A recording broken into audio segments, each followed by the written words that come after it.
I was stuck inside a wreck I know better than anyone. I wasn't jammed, but I couldn't move forward. My buddy was 2 meters below me and he had no idea. For a few seconds, I genuinely thought, this might be it.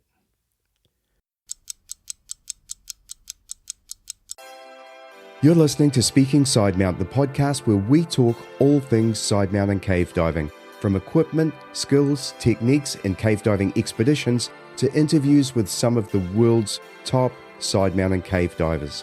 Whether you're new to sidemount, been sidemount diving for years, or just want to know more, this is the place for all things sidemount. I'm your host, Steve Davis. Let's get wet.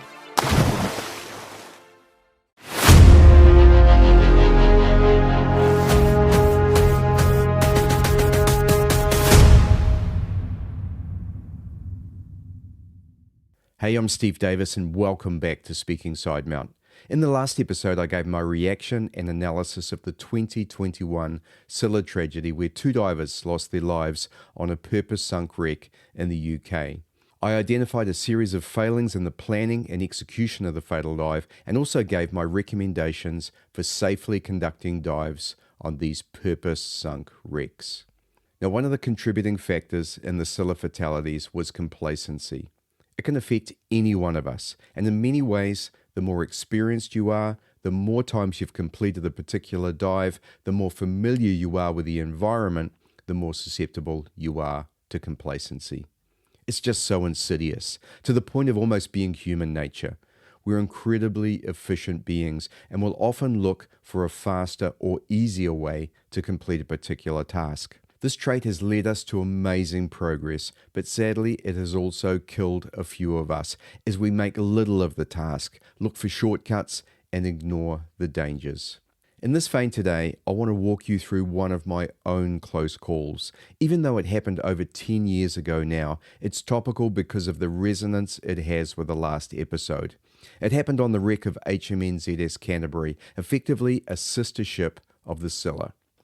It also resonates because of my training, experience and knowledge of the Canterbury wreck. I became complacent and it nearly cost me dearly. Today I'll walk you through what happened and more importantly, how it happened, what led to the incident and what I learned from my own close call.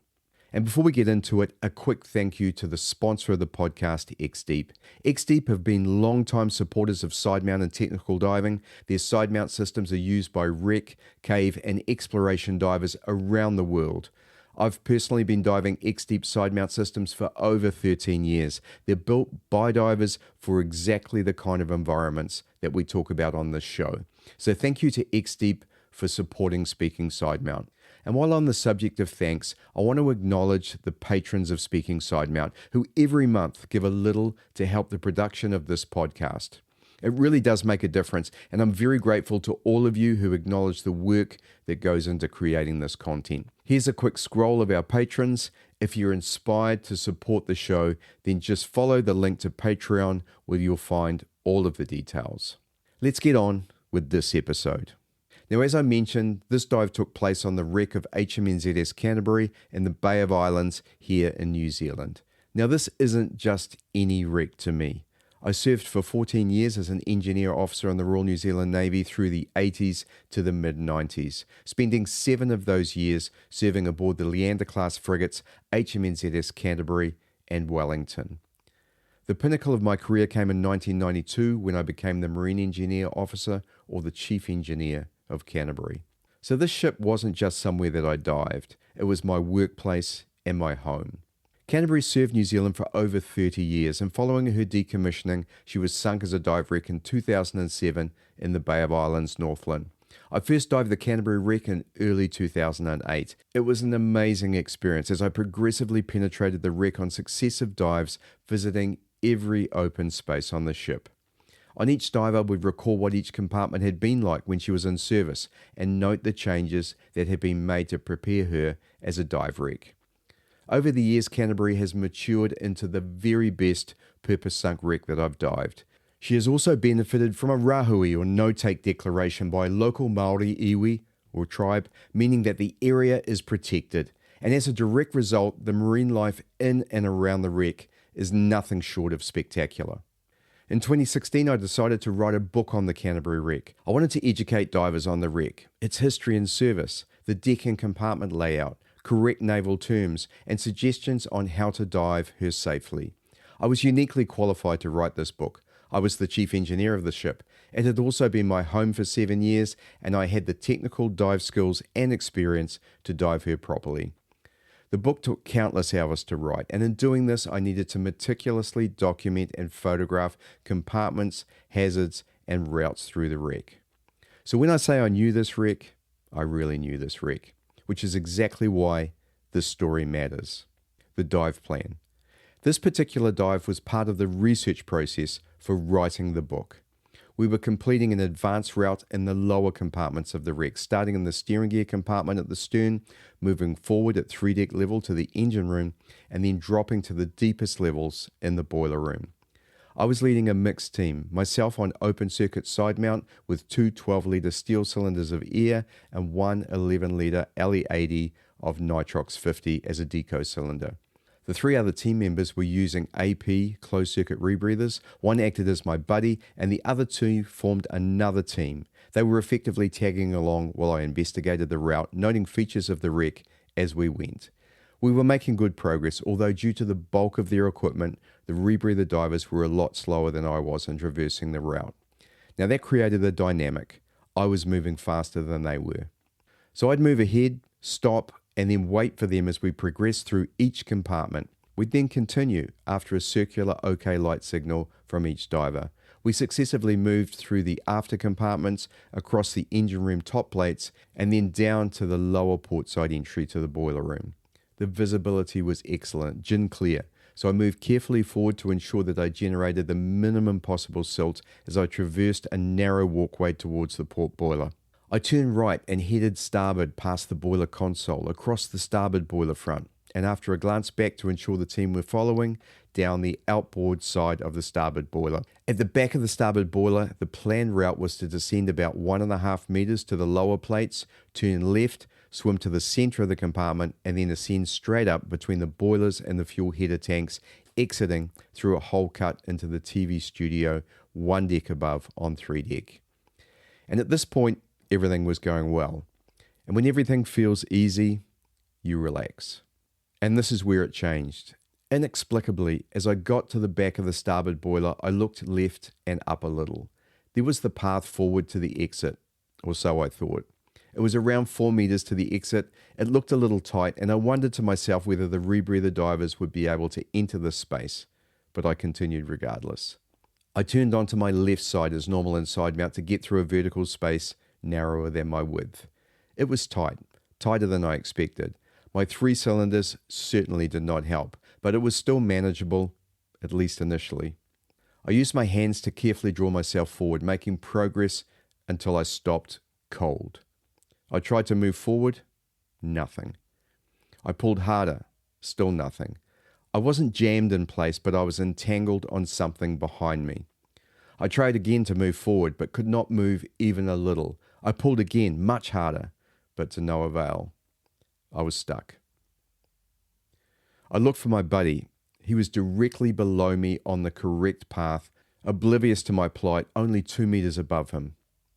I had got too far ahead and he didn't see me enter the upper walkway. He passed below me and exited the compartment to the TV studio without seeing my fast side-to-side emergency light signal. I covered my light. The other buddy team would be coming shortly. They never came. And this is the moment where things can go very wrong. My breathing rate instinctively increased as I struggled against the entanglement for a few seconds. The seriousness of my situation was setting in. I thought, shit, not me, this can't be happening. Let's take a quick break for a word from our sponsor. There are places where the light fades and only the bold keep going. Where silence surrounds every breath and every moment matters. This is the world of underwater exploration, the last frontier. It's the world XDEEP was made for From the ice-covered caves of Scandinavia through to the deep passages of Mexican cenotes to submerged tunnels beneath mountain fortresses, XDEEP gear is trusted wherever precision, durability, and focus decide the outcome. The XDEEP Exploration Support Program exists to back those who go beyond, those who explore to understand, who dive not just for depth, but to document, protect, and inspire.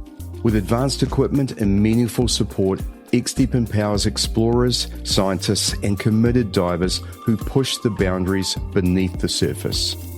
Exploration begins with a question. Progress begins with action. Lead your path with XDEEP. Discover more at exploration.xdeep.eu. Huge thanks to XDEEP for their support of the show. Let's get back to this episode. It wasn't immediate, but my training and experience began to kick in. I had to stop, breathe, take control of myself, and solve this problem. I took a few deep breaths and let my breathing settle. Because at that point, the real threat wasn't the entanglement. It was CO2, it was loss of control, it was panic.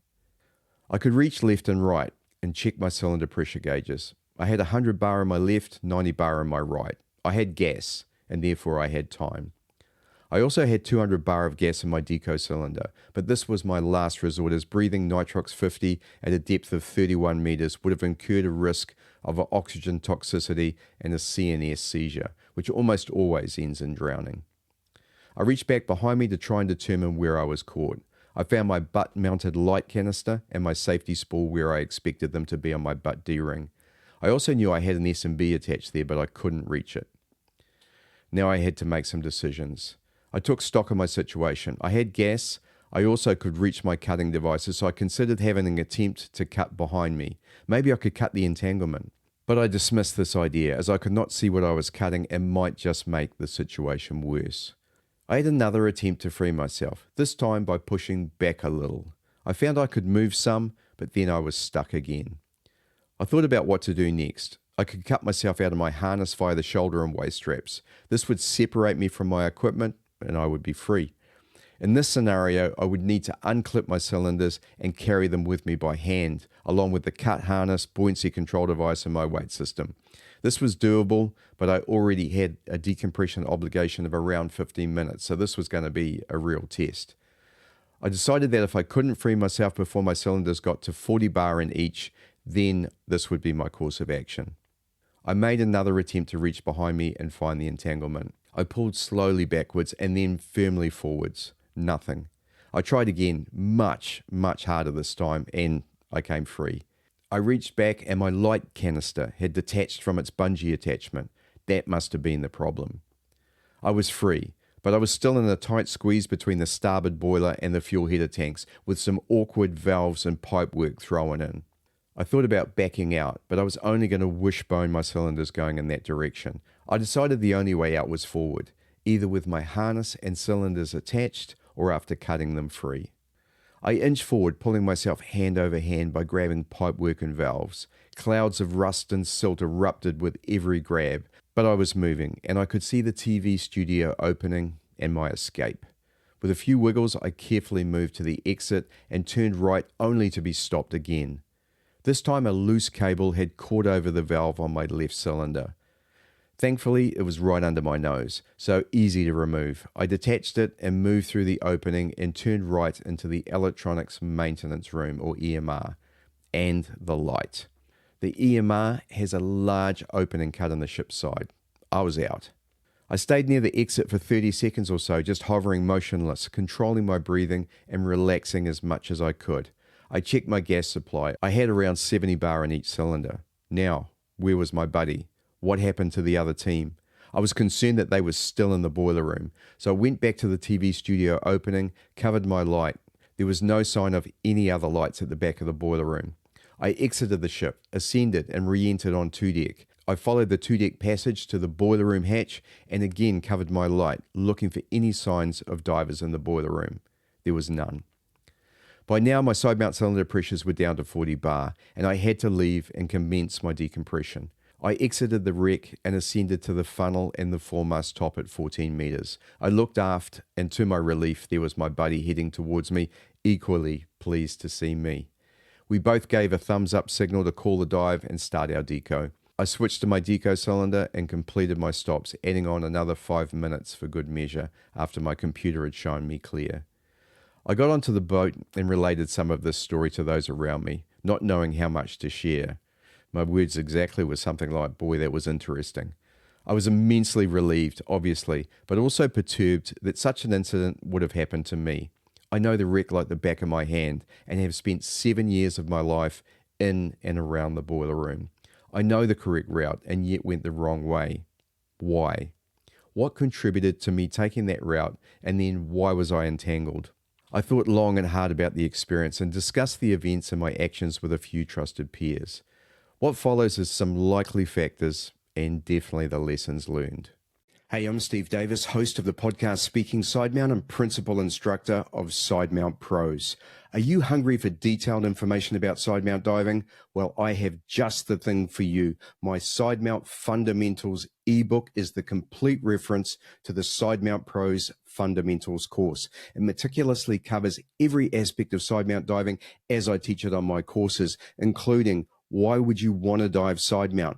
Sidemount diving applications, sidemount equipment selection and setup, and then putting it all in the water from dive planning, technical diving hand signals, sidemount entries and donning your equipment, correct weighting, trim and balance, and sidemount gas management and regulator switching, and then of course sidemount exits and doffing your equipment. We also cover the 10 fundamental sidemount skills that you need to know to be an effective sidemount diver.